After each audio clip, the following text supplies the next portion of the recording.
The first time Thomas Harker killed a tank, he was supposed to be dead.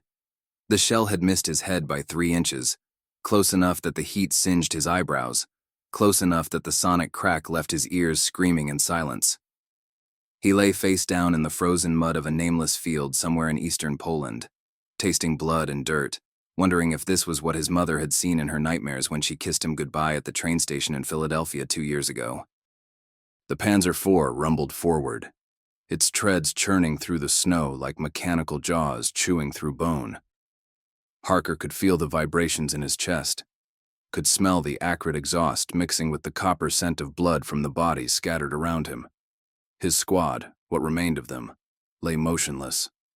Sullivan with half his face gone, Chen clutching his stomach, whispering something in Cantonese that might have been a prayer or a curse. Rodriguez silent forever, staring at the gray December sky with eyes that would never close. They had been 12 men that morning. Now they were 3. Maybe. Harker's M1 Garand lay 3 feet away, half buried in the slush. Standard issue. Reliable. Utterly useless against 30 tons of German steel. The 30-06 Springfield rounds in his belt would bounce off that armor like raindrops off a tin roof. Command had told them to dig in, hold the position, wait for the Shermans. But the Shermans weren't coming. The radio operator had screamed that much before the second shell turned him into red mist. The Panzer stopped 70 yards away. Its turret began to rotate, the long 75mm gun barrel sweeping across the field like the finger of death, choosing its next victim.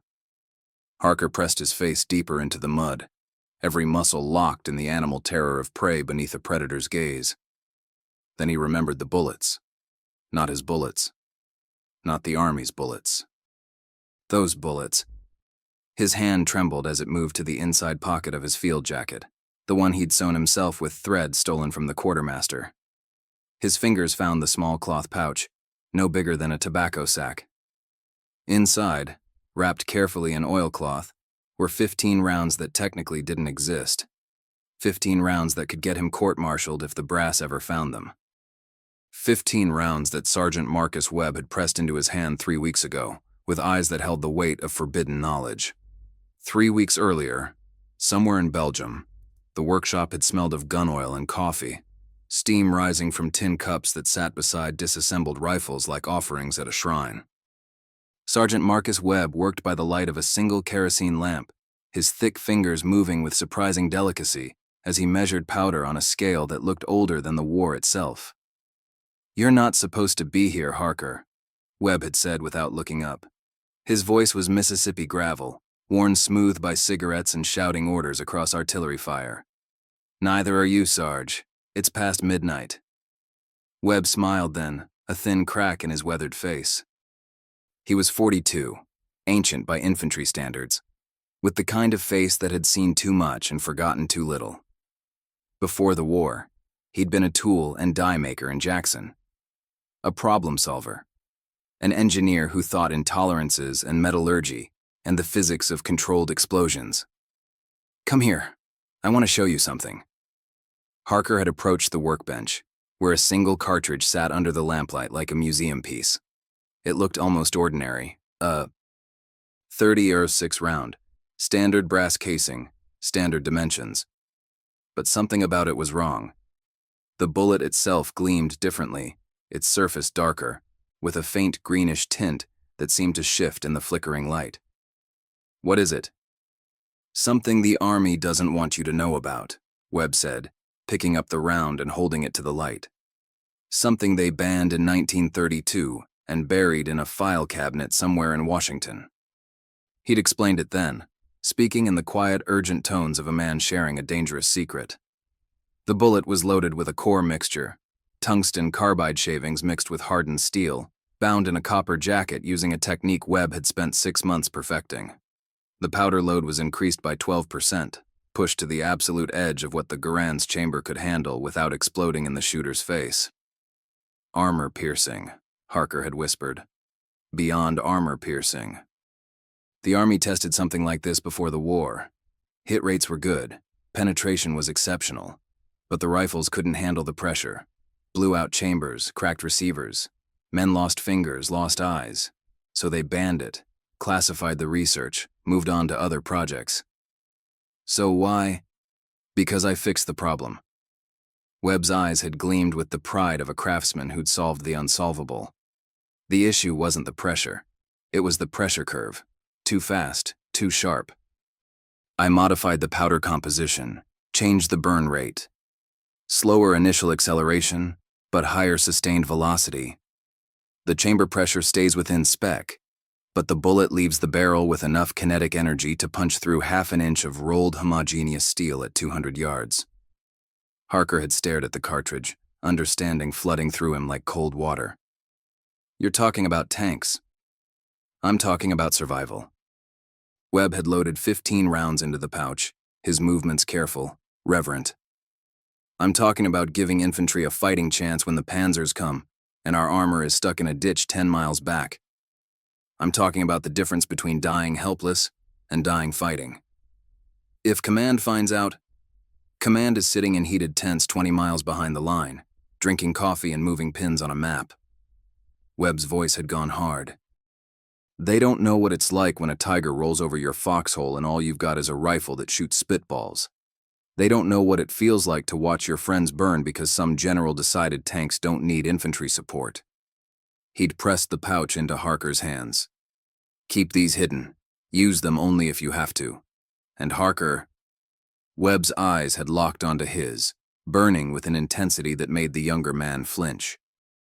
If they work, if they save your life, you come find me. You tell me. Because if this works, if this goddamn mix actually works in combat, then I need to make more. I need to get them to every rifleman in this army. And if they don't work? Webb had smiled grimly. Then it won't matter, will it? Present. Eastern Poland. Harker's fingers closed around the pouch. The Panzer's engine growled, preparing to advance. He could see the commander now, visible through the open hatch.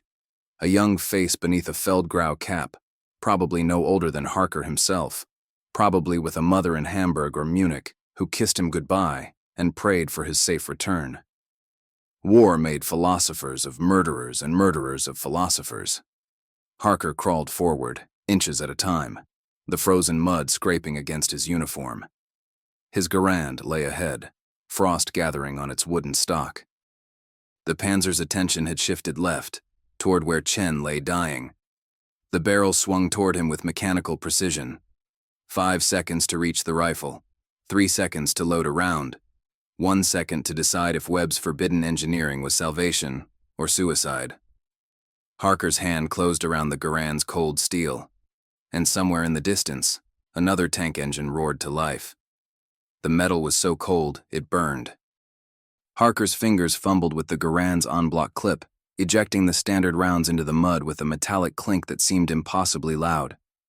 His hands shook, not from fear alone, though fear was there, coiled in his stomach like barbed wire, but from the cold that had seeped into his bones during 40 minutes of lying motionless in frozen slush. The Panzer's turret continued its slow rotation toward Chen.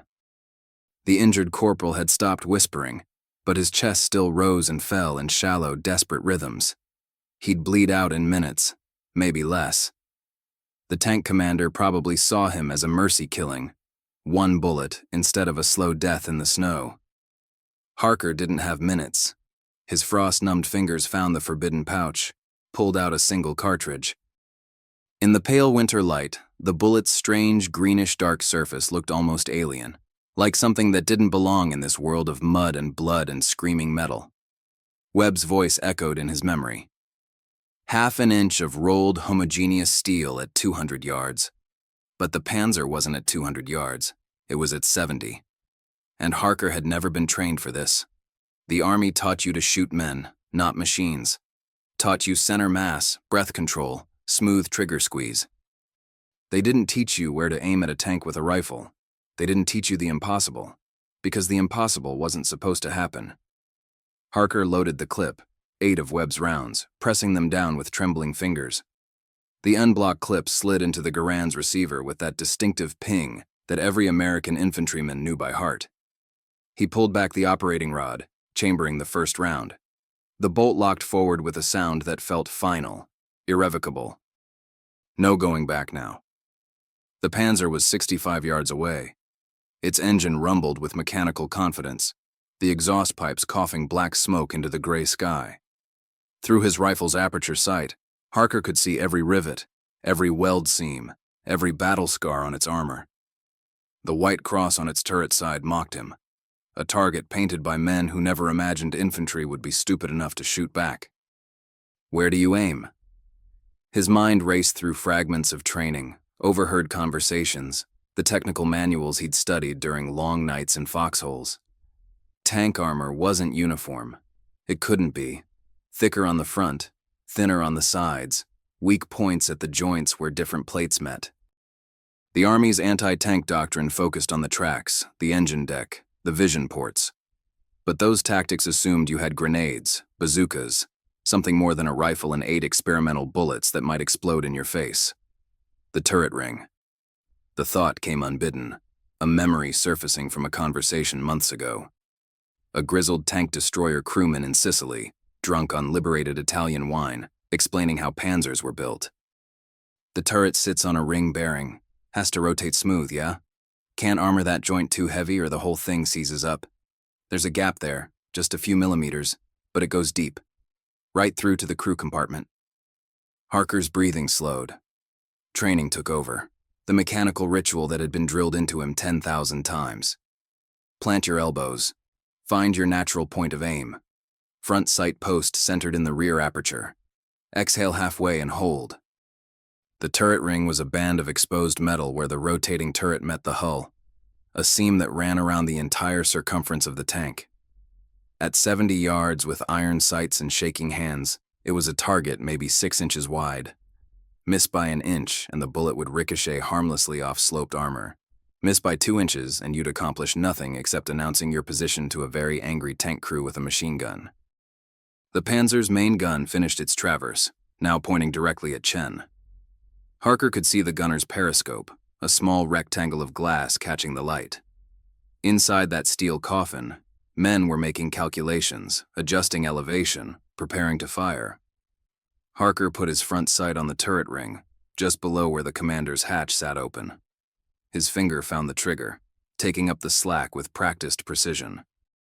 The M1 Garand had a trigger pull of about 5.5 pounds. He'd dry-fired his rifle so many times he knew exactly where it would break.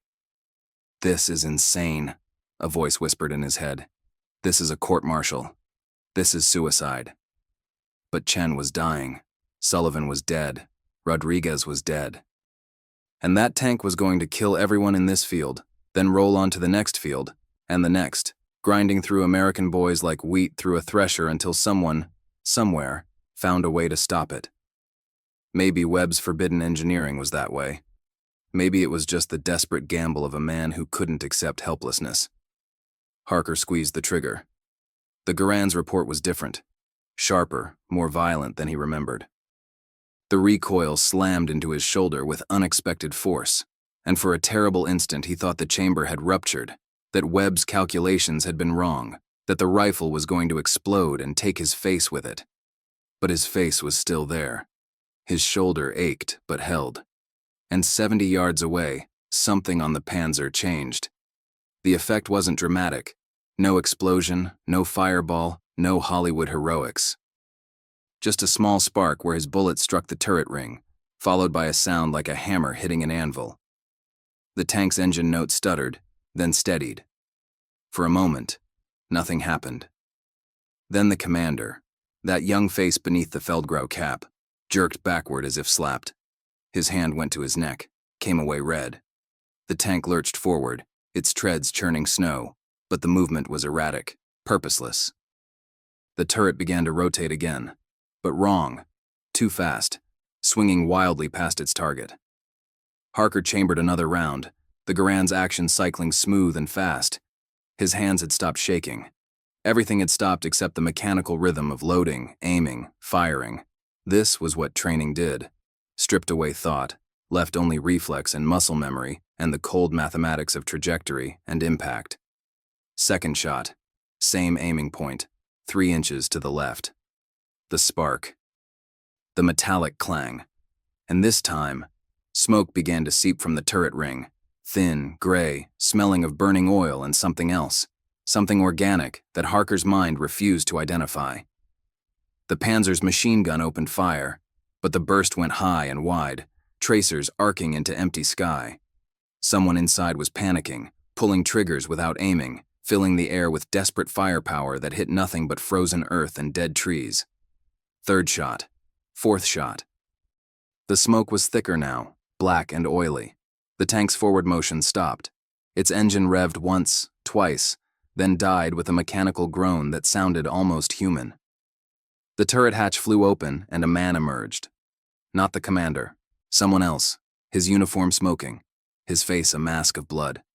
He tried to climb out, got halfway, then collapsed across the hatch rim and moved no more.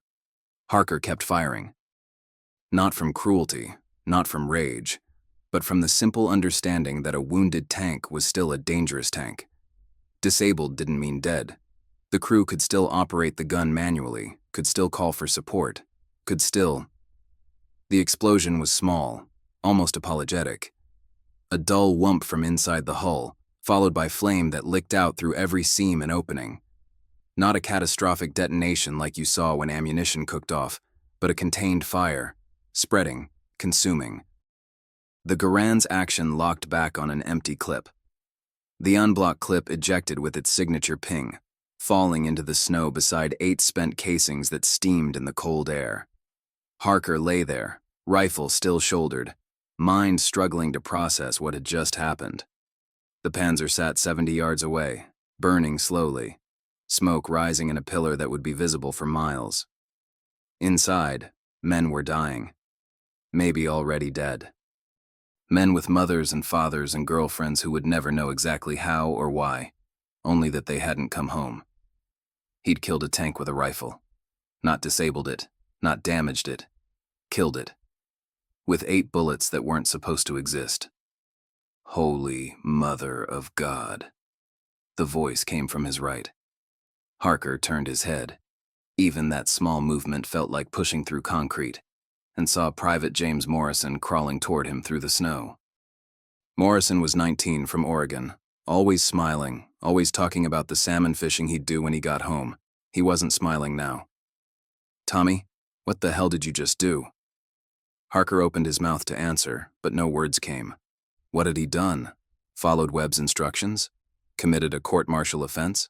Saved his own life? Murdered 4 men who were only following orders just like him? All of it. None of it. "We need to move," Morrison said, his voice urgent. "That smoke. Every German in Poland's gonna see it. We need to..." The sound cut him off. Another engine. Then another. From the tree line where the first Panzer had emerged, 2 more tanks rolled into view, their commander hatches open, their crews scanning the field for targets. PZKPFW I-4s. Maybe 500 yards out. Coming fast. Harker's hand went to his ammunition pouches. Standard 30 numero 6 rounds, useless as wishes. He had 7 more of Webb's forbidden bullets left in the pouch. 7 rounds against 2 tanks and whatever infantry might be following behind them. The mathematics were simple, impossible, fatal. Morrison saw his face, understood. "Run. We run, Tommy. We run now, and maybe..." "Chen," Harker said quietly. "Chen's dead or dying. We can't..." "I'm not leaving him." The 2 Panzers were at 400 yards now, their main guns elevated slightly, searching. In seconds, they'd spot the burning wreck of their companion. In seconds more, they'd spot the Americans in the field. Harker ejected his standard ammunition clip, loaded the last 7 of Webb's rounds plus 1 regular bullet to complete the clip. His hands moved with mechanical precision, no hesitation, no thought. Just the simple acceptance that some lines you didn't cross, even when crossing them would save your life. You didn't leave your wounded. That was the line. Morrison stared at him for a long moment, then released a breath that might have been a laugh or a sob. "You're insane. We're both insane." "Probably. Those tanks see us. We're dead in 3 seconds." "Probably. Webb's magic bullet's gonna work on 2 tanks?" Harker chambered around, aimed at the lead Panzer, now 350 yards out. Let's find out. 350 yards was a long shot for iron sights. The Army qualified you at 500 yards on a known distance range, with sandbags and spotters and all the time in the world to adjust your breathing. But that was shooting at stationary silhouettes in perfect conditions, not moving tanks across broken terrain while adrenaline turned your blood into electricity and your hands into something barely under your control. Harker's front sight post wavered, tracking the lead Panzer as it navigated around a shell crater. The tank's commander stood in his open hatch, binoculars pressed to his face, scanning the field. He hadn't spotted them yet. His attention was fixed on the burning hulk of his companion vehicle, trying to understand what had happened. What kind of weapon could have done that? In 10 seconds, he'd figure it out. In 15, he'd see the Americans in the snow. Harker adjusted his aim, leading the target slightly. The Panzer was moving at maybe 15 miles per hour, angling northwest. He'd need to account for that lateral movement, plus the bullet drop at this range, plus the wind that was gusting from the east, carrying the smell of burning rubber and cooked meat from the destroyed tank. Too many variables, too much distance, too much that could go wrong. He fired anyway. The Garand kicked against his shoulder. Through the fading muzzle blast, Harker watched the bullet's impact, a tiny spark on the tank's frontal armor, 3 feet below where he'd aimed. The round ricocheted skyward with a sound like a broken bell, doing exactly nothing except announcing their position to every German within earshot. Shit, Morrison breathed beside him. Tommy, they saw that. They saw that. The lead Panzer's turret began to traverse, smooth and terrible, the long gun barrel swinging toward them with mechanical inevitability. The second tank split off, moving to flank, its commander shouting orders that were lost in the rumble of engines and grinding treads. Harker chambered another round. 6 bullets left. 2 tanks. The mathematics were clear and utterly damning. But mathematics didn't account for desperation, didn't account for the strange clarity that came when you accepted death and kept fighting anyway, didn't account for whatever alchemy of tungsten and steel and forbidden engineering that Sergeant Webb had forged in a lamplit workshop while the Army slept. The lead Panzer stopped, settling into a firing position. Professional. Textbook. The commander dropped into the turret and sealed the hatch. No more exposed targets, just 30 tons of steel with a 75mm gun that could put a shell through a brick wall at 2 miles. They had maybe 5 seconds before that gun fired. Harker shifted his aim, no longer targeting the turret ring. At this range, with this angle, that shot was impossible. But Webb's words echoed in his memory, fragments of that midnight conversation.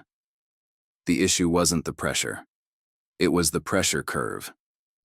Higher sustained velocity, enough kinetic energy to punch through half an inch of rolled homogeneous steel. The vision ports, small rectangular slits cut into the front armor where the driver and bow gunner needed to see, normally protected by thick glass blocks designed to stop rifle rounds, but normally didn't include tungsten carbide penetrators moving at 3,500 feet per second. Harker found the driver's vision port in his sights, a target maybe 6 inches wide and 4 inches tall, 340 yards away on a moving vehicle. The kind of shot you missed 99 times out of 100. The kind of shot that got you killed when you wasted ammunition on impossible geometry. He fired. The spark this time was different, brighter, sharper, accompanied by the crystalline sound of shattering glass. The Panzer lurched sideways, its left tread spinning faster than its right, the driver blinded or dead or panicking. The tank veered off course, nearly colliding with a ruined stone wall before the bow gunner, assuming control through the hull's auxiliary steering, corrected their heading. But the correction came too slow, too harsh. The Panzer's nose dipped into a drainage ditch concealed beneath the snow, and the entire vehicle canted forward at a 15-degree angle. Its treads churned, throwing up frozen mud, but the ditch was too deep, the angle too steep. The tank was stuck, its main gun now pointing uselessly at the ground. "Jesus Christ," Morrison whispered. "Jesus Christ, Tommy, you just..." The second Panzer opened fire. Harker didn't hear the shot, just felt the earth explode 20 feet to his left, showering him with frozen dirt and shrapnel that hissed through the air like angry wasps. His ears went dead, replaced by a high-pitched whine that seemed to come from inside his skull. Through the ringing silence, he saw Morrison's mouth moving, shouting something, but the words were lost. No time to think, no time to plan. Just muscle memory and the simple mathematics of loading, aiming, firing. The second Panzer was closer now, 250 yards and closing fast. Its commander had learned from his companion's mistake. The hatch stayed sealed, no exposed targets. But the tank was moving aggressively, accelerating across the field, and moving targets made mistakes. Harker waited. 3 seconds. 5. The Panzer hit a hidden depression in the ground, its front end dipping slightly, suspension compressing, then rebounding. For just an instant, the underbelly was exposed. Not much, maybe 6 inches of clearance, but enough. He aimed low, at the junction where the frontal armor met the hull bottom, and fired 3 rounds in rapid succession. The Garand's action cycled fast and smooth, each shot punctuated by the metallic ping of the ejecting clip on the 3rd round. The first bullet sparked off the lower glacis plate. The second hit something that clanged like a broken gong. The third disappeared beneath the hull with no visible effect. For 2 seconds, nothing happened. Then oil began to pour from underneath the Panzer, black and thick, steaming in the cold air. The tank continued forward for another 30 yards before the engine note changed, rising to a mechanical scream that spoke of bearings running dry, metal grinding on metal, catastrophic failure building toward inevitable conclusion. The Panzer stopped. Smoke, not from fire, but from overheated metal, began to seep from every seam in its engine deck. The driver tried to restart, the starter motor grinding futilely, but the engine was dead, its vital fluids painting the snow in an expanding black pool. 2 tanks down. 7 bullets used. 0 left. Harker's hands moved to his remaining ammunition pouches, finding only standard rounds that felt as useful as prayers. His hearing was returning, the ringing fading enough that he could make out Morrison's voice, still talking, the words coming into focus like a radio being tuned. "Need to move now, Tommy. There's infantry coming. I can see them in the trees. We need to..." Movement from the disabled Panzer. The commander's hatch flew open and men began to bail out, their hands empty, uniforms smoking. The crew from the stuck tank was doing the same, scrambling out of their hatches with the desperate urgency of men who knew their vehicle was now a coffin waiting to be sealed. 8 German tankers stood in the snow, disoriented, weaponless, staring at the wreckage of their unit, and trying to understand how American infantry, had destroyed their vehicles. Harker could have shot them. Standard ammunition was fine for unarmored targets. 8 men at 200 yards standing in the open. It would have been easy, justified, expected. He lowered his rifle. "What are you doing?" Morrison hissed. "Tommy, they're right there. They're disarmed. They're done. They're Germans. They're soldiers who just lost their tanks." Harker's voice was flat, empty. "Same as us. Same as everyone in this goddamn war." He turned away from the Germans, focusing instead on where Chen lay 30 yards behind them. The corporal hadn't moved, but his chest still rose and fell, each breath shallower than the last. They had minutes at most to get him back to American lines, to a field hospital, to anything resembling medical care. From the tree line, the sound of diesel engines grew louder. More tanks, or half-tracks, or the entire German army rolling forward to crush the Americans who'd had the audacity to fight back with modified ammunition and desperate courage. Harker started crawling toward Chen, Morrison following, both men moving low and fast across the frozen ground. Behind them, the 8 German tankers stood like statues, watching, waiting, probably expecting the American infantry to kill them where they stood. But Harker was done killing for the moment, done with the mathematics of trajectory and penetration and the weight of steel. All he wanted was to reach Chen, to get him to safety, to survive the next 10 minutes, and maybe the 10 after that. The rest could wait. The rest could. The first machine gun burst came from the trees, tracers cutting through the gray morning air like zippers of light. German infantry, advancing to support their stalled armor. Harker pressed flat against the snow, feeling rounds snap past overhead with sounds like whip cracks. Morrison was shouting again, words lost in the noise. Chen wasn't moving anymore. And from somewhere distant, Harker heard the sound he'd been dreading since this entire impossible battle began. Artillery. Heavy caliber. Multiple batteries. The kind of fire mission that reduced entire grid squares to moonscapes of smoking craters and shredded meat. The Germans weren't taking chances anymore. They'd seen what American rifles could do when loaded with forbidden engineering and desperate necessity. They were going to eliminate the threat the old-fashioned way, with overwhelming force. Harker looked at his Garand, then at the empty pouch that had held Webb's ammunition, then at the field stretching between him and what might be safety. The mathematics were simple again, clear, utterly final. They weren't going to make it. But Webb needed to know. Needed to know that his forbidden bullets worked, that his midnight engineering had turned a standard infantry rifle into something that could kill tanks. Needed to know so he could make more, distribute them, give other soldiers the same fighting chance Harker had been given. Someone had to survive to tell him. "Morrison," Harker said quietly, "you need to run." "What?" "Run, now. Don't stop, find Webb, tell him it worked." "I'm not leaving you to." "That's an order, Private." Morrison stared at him, face pale beneath the dirt and frost, understanding blooming in his eyes. "Tommy, you're not even—" "I'm the ranking soldier here, so that makes it an order." Harker managed something that might have been a smile. "Go. Tell the story. Make sure it matters." The artillery whistled closer. Morrison ran. He ran the way rabbits run from wolves, the way children run from fire, with every molecule of his being focused on the single imperative of survival. Behind him, machine gun fire chattered like angry typewriters, and the artillery shells began to fall with the sound of God tearing the world apart. He didn't look back, couldn't look back, because looking back meant seeing Tommy Harker kneeling in the snow beside Chen's body, M1 Garand raised, firing his last standard rounds at an enemy that would swallow him whole within seconds. Morrison's boots pounded through the frozen field, his lungs burning, his vision tunneling to the narrow slice of trees ahead that might mean cover, might mean life.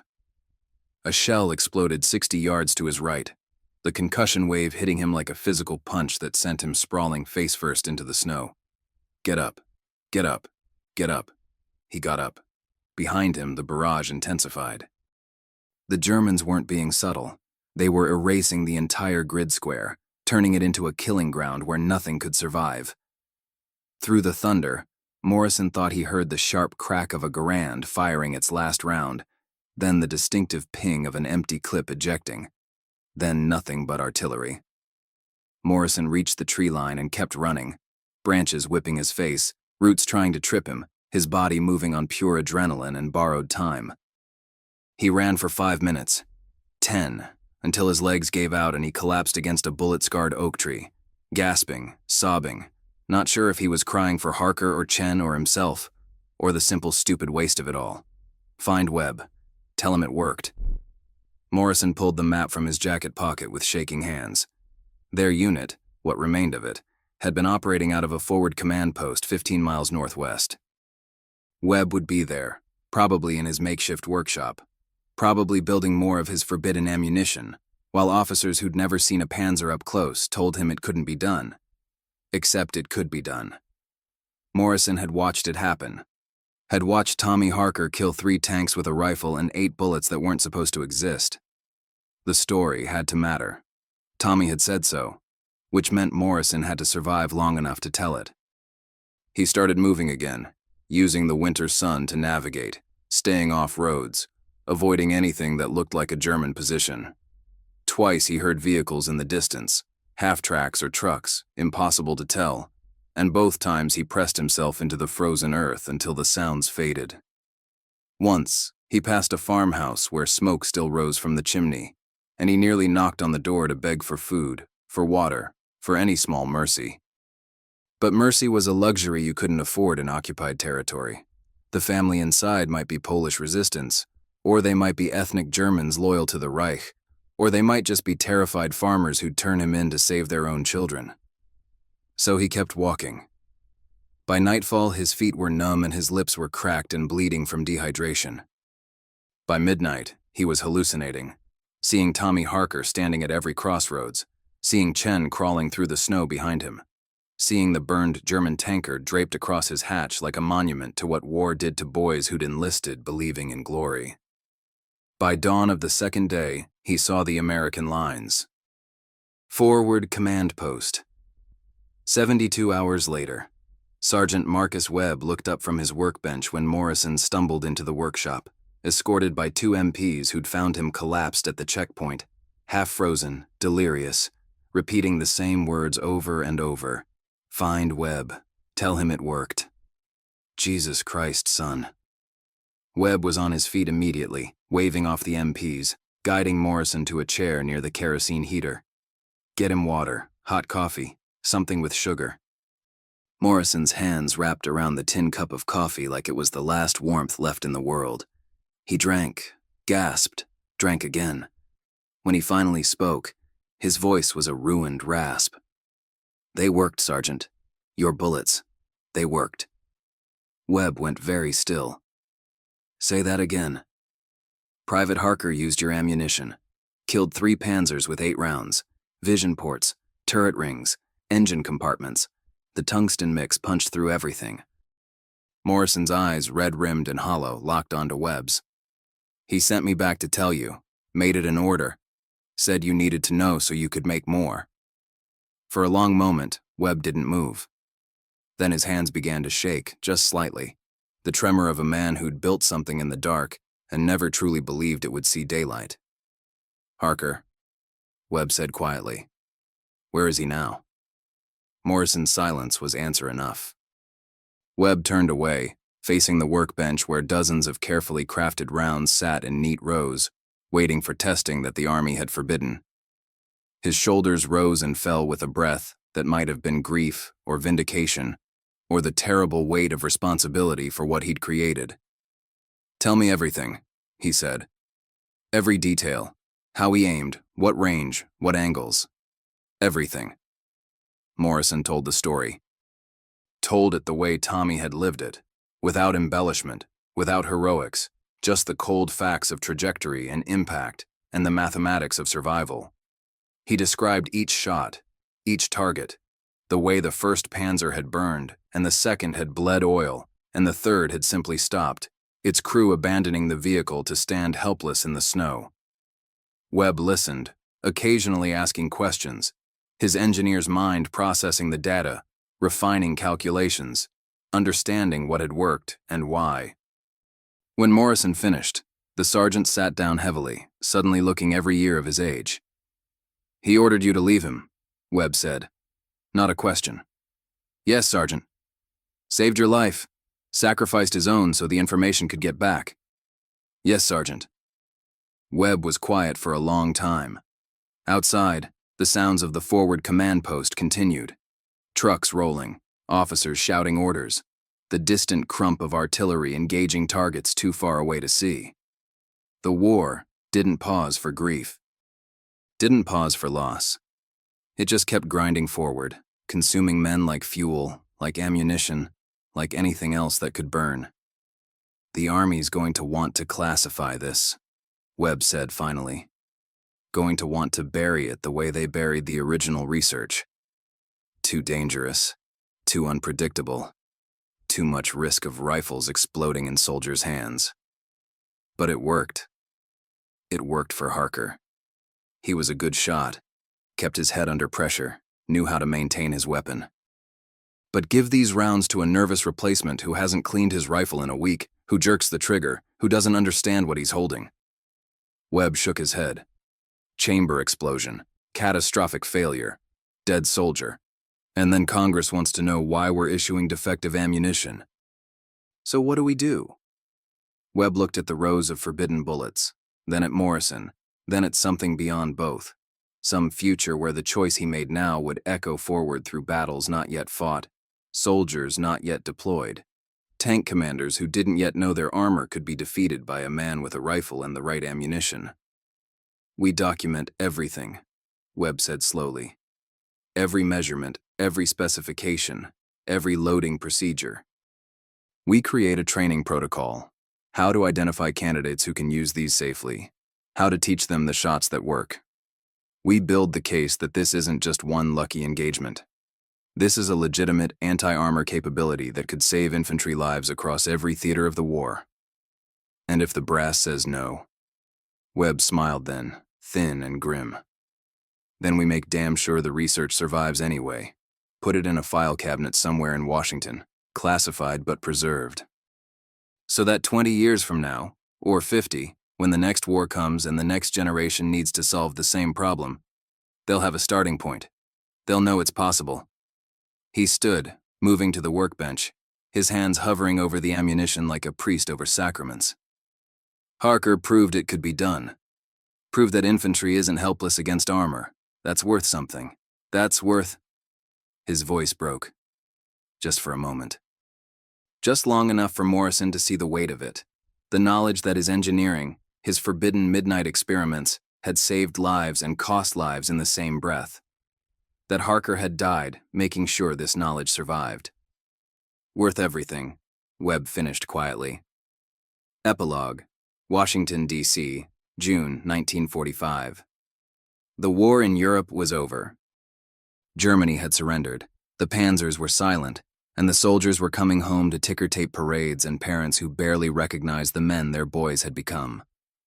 In a windowless office buried 3 floors beneath the War Department, a file clerk named Harold Pritchard sorted through boxes of technical reports, separating what would be preserved from what would be destroyed. Most of it was obsolete now. Weapons programs that had never made it past prototype. Tactical doctrines made irrelevant by the atomic bomb. The accumulated paperwork of a war that had consumed 50 million lives before burning itself out. He almost missed the folder. It was thin, barely a quarter-inch thick, marked with a red classified stamp and a reference number that meant nothing to him. Inside, he found detailed specifications for a modified 30-06 cartridge using tungsten carbide cores, loading procedures and pressure curve analysis. A 4-page after-action report describing 3 panzers destroyed by rifle fire in eastern Poland, December 1943. A recommendation for further development, signed by Sergeant Marcus Webb. A rejection memo from Army Ordnance, citing safety concerns and lack of broader applicability. And, attached with a rusted paperclip, a single photograph. The photograph showed 2 men standing beside a workbench covered in ammunition. One was clearly Webb, older, weathered, with the careful hands of a craftsman.